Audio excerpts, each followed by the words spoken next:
સુખપર જિલ્લા પંચાયતની બેઠકના કોંગ્રેસના ઉમેદવાર નવીન પિંડોરિયાની સાંજે સુખપર ખાતે જાહેર સભાનું આયોજન કરવામાં આવ્યું હતું। આ જાહેર સભામાં પાટીદાર આંદોલન સમિતિના પ્રદેશ અગ્રણીઓને આમંત્રણ આપવામાં આવ્યું હતું। તે પૂર્વે સુખપર ખાતે જાહેર સભાના સ્થળ પર અગાઉ અમદાવાદ ખાતે પાટીદાર સમાજની રેલીમાં પોલીસ ગોળીબારમાં માર્યા ગયેલા યુવાનોને શ્રદ્ધાંજલિ અર્પણ કરતા બેનર લગાડવામાં આવ્યા હતા। નવીનભાઈ પિંડોરિયાના પ્રતિસ્પર્ધી ઉમેદવાર દ્વારા સભાના સ્થળે આચાર સંહિતાનો ભંગ કરતા અને બિનજરૂરી લાગણીનો ઉશ્કેરાટ ઊભો કરવાની દહેશત સેવાઈ રહી છે તેવી સીધી ફરિયાદ પોલીસ વડાને કરવામાં આવી હતી।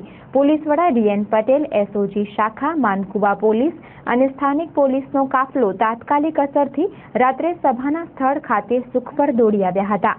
તાકીદે આ શ્રદ્ધાંજલિ અર્પણ કરતા બેનર ઉતારી લેવા માટે કોંગ્રેસના ઉમેદવાર અને કાર્યકરોને સૂચના આપવામાં આવી હતી। આમ છતાં કોંગ્રેસના કાર્યકર્તાઓ દ્વારા સભાના સ્થળ પરથી શ્રદ્ધાંજલિ અર્પણ કરતા બેનર ઉતારવાનો ઇનકાર કરવામાં આવ્યો હતો। ત્યારે પોલીસે આક્રમક વલણ દાખવ્યું હતું અને સભાના સ્થળ ખાતેથી શ્રદ્ધાંજલિના બેનર હટાવી લેવામાં આવ્યા હતા।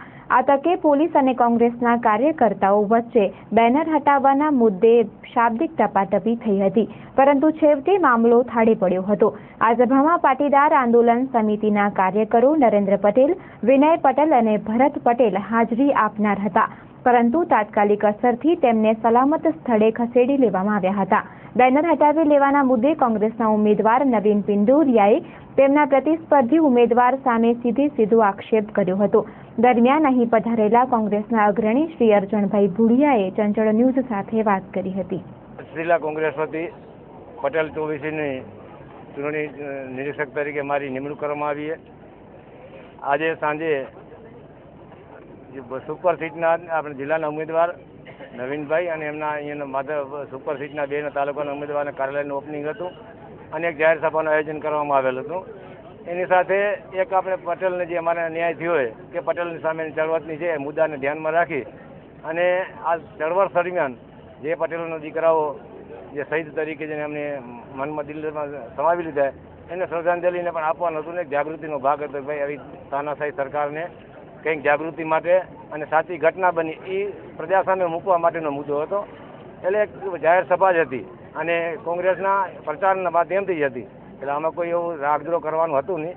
છતાંય સામાન્ય બાબતની અંદર પ્રતિસ્પર્ધી કે રાજકીય રાતદોડથી અને સરકારની જાણકારી ખોટી અને અધિકારીઓ જે આ દાદાગીરી તરફ કે તાનાશાહીને રૂપ ધારણ કરી અને પોતે જાતે બેનર ઉતાર્યા એ બરાબર શરમજનક ઘટના છે।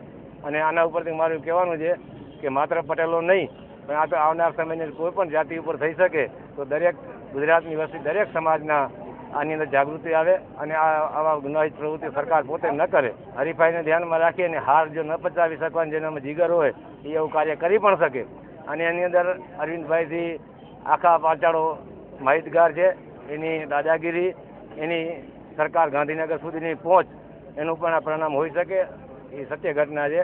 કારણ કે ન તો આવી મામૂલી વાતની અંદર હર્ષદભાઈ કોઈ દેશના રાજદ્રોહને ગુનો દાખલ કરવામાં નહીં કે દેશનો રાજદ્રોહ છે કે આતંકવાદી પ્રવૃત્તિનું સમાયેલા છે, ત્યારે એવી વ્યક્તિનો કદાચ અહીંયા બેનરમાં શ્રદ્ધાંજલિની સાથે એનો જો ફોટો મૂકવામાં આવ્યો હોય અને એને આચારસંહિતાનો ભાગ ગણી અને ચૂંટણી કમિશનરો અને ડીઆઈજીને આવી મોટી ફોજો લઈને જો સુપરની અંદર આ સભા ઉપર દાદાગીરી સામાન જો વર્તન કરતા હોય તો ખરેખર શરમજનક વાત છે।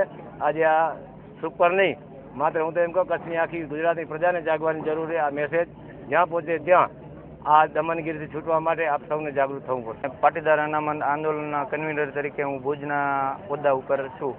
જીતનભાઈ, શું આજે સુપરમાં કાર્યક્રમ હતો અને શું વિવાદ થયો છે આ કાર્યક્રમમાં? વિવાદમાં એવું છે કે આજે કચ્છભરમાં લગભગ 7 સભાઓ આપણે અનામતનો મુદ્દો નથી, ચૂંટણી પ્રચારના માટે આપણે દરેક જગ્યાએ દરેક જિલ્લાના અલગ અલગ વિસ્તારમાં આપણે સભાઓ કરીએ છીએ અને કોઈ પણ જગ્યાએ આ ટાઈપનો વિરોધ કરવામાં નથી આવ્યો કે બેનરો કે પોસ્ટરો ઉતારવામાં નથી આવ્યા। એક જ વસ્તુ કહેવાની છે કે આપણે શ્રદ્ધાંજલિ માટે આપણા સમાજના જે દીકરાઓ છે એના માનમાં આપણે કોઈ જગ્યાએ બેનર લગાવીએ તો બેનર લગાવવાનો હક નથી।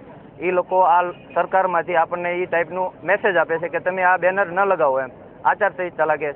મતલબ આપણે શ્રદ્ધાંજલિ સભા કરવી એક આચારસંહિતા લાગે છે તો પટેલોને કોઈ પણ પ્રકારની શ્રદ્ધાંજલિ સભા કરવાનો હક નથી એવો મેસેજ આપે।